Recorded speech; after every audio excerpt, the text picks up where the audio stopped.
Mystics of the world. In every culture, there are certain heroic individuals who transcend the ethical expectations of their given society.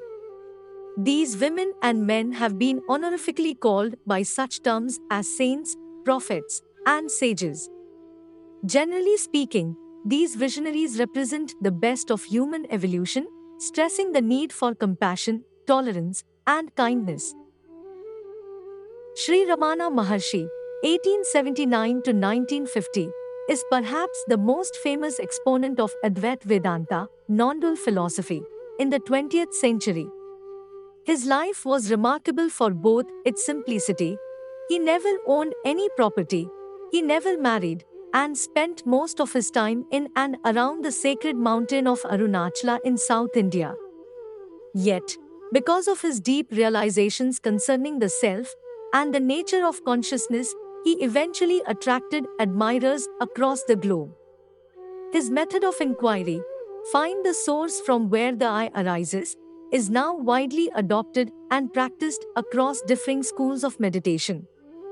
Ramana was a strict vegetarian who followed the strictures of ahimsa or non-violence towards all.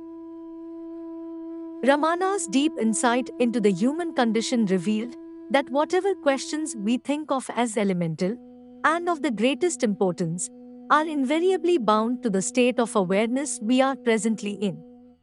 Because of this, we think our queries are real and necessary, forgetting that in a different region of consciousness, such as deep sleep, all such queries disappear.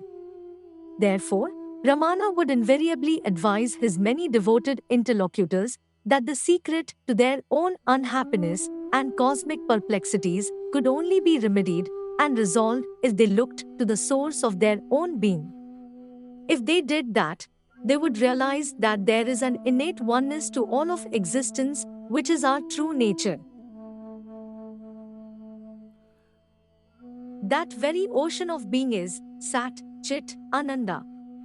Truth, consciousness, bliss. Melt into that ever-present and never-changing repository since it is who we are. Just as waves traveling in the ocean are never separated from that sustaining body of water, we too cannot be disconnected from the self or being. It is as if we are fish in search of a sea, oblivious that what we seek is both within and without us. In other words, all that we desire and yearn for is already here and now. Wake up from the delirium of our own forgetfulness. Wake up to what is already the case, what is already the truth of our own condition. All that we have ever experienced is never without us, but is, quite literally, within our own beings. The universe and ourselves are inseparable. 1. Meditation on the Nada, inner sound current, is one of the several approved methods. The adherents claim a very special virtue for the method. According to them, it is the easiest and most direct method. 2.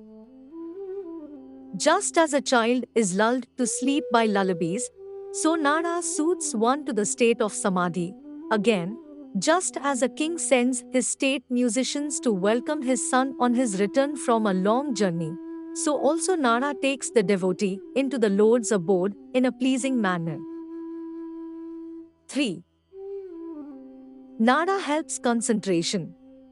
After it is felt, the practice should not be made an end in itself. Nada is not the objective, the subject should firmly be held. 4. The subject should be the focus, otherwise a blank will result.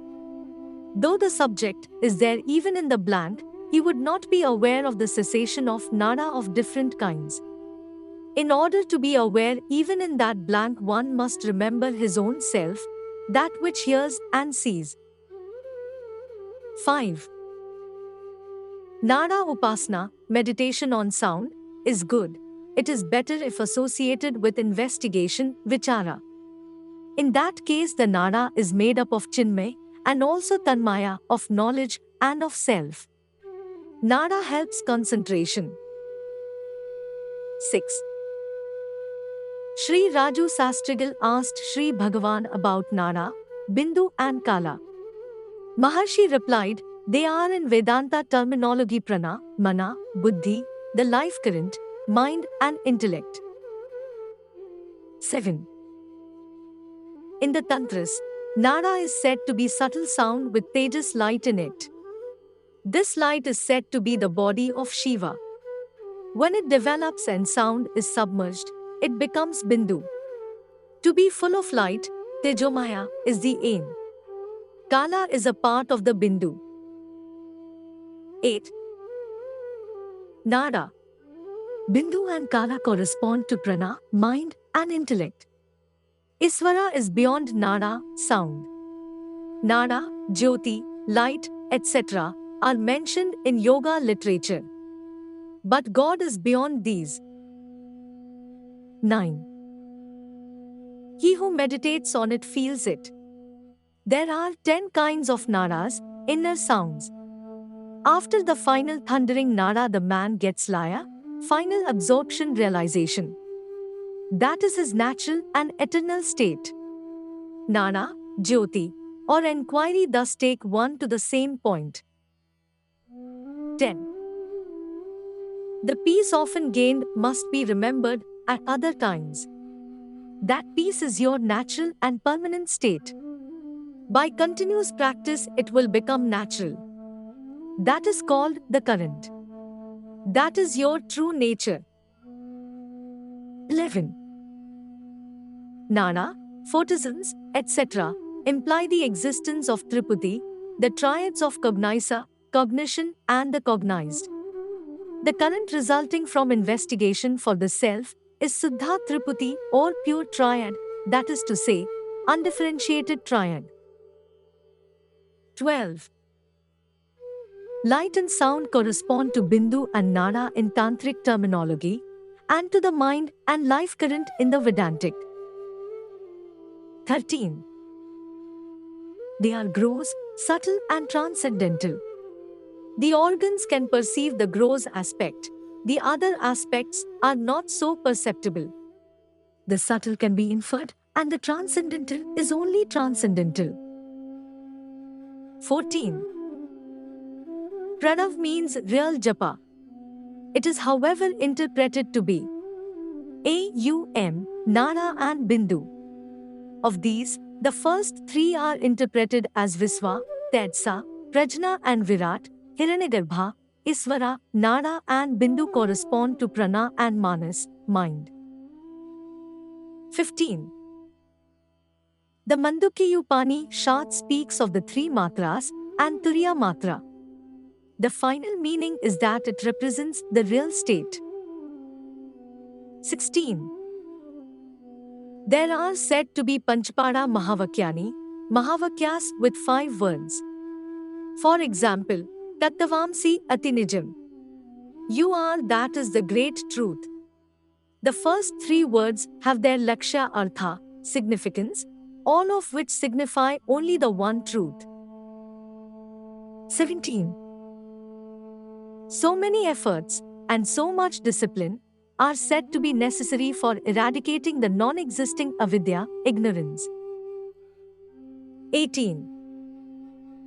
There must be one to hear sounds or see visions. That one is the I. If you seek it, asking who am I, the subject, and objects would coalesce. 19. After that, there is no quest. Till then thought will arise, things will appear and disappear. You ask yourself what has happened, and what will happen. If the subject be known, then the objects will merge in the subject. 20.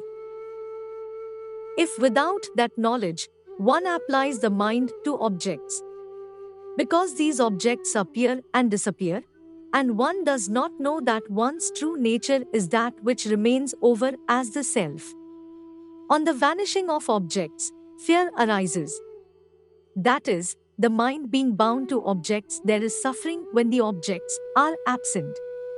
But they are transient and the self is eternal.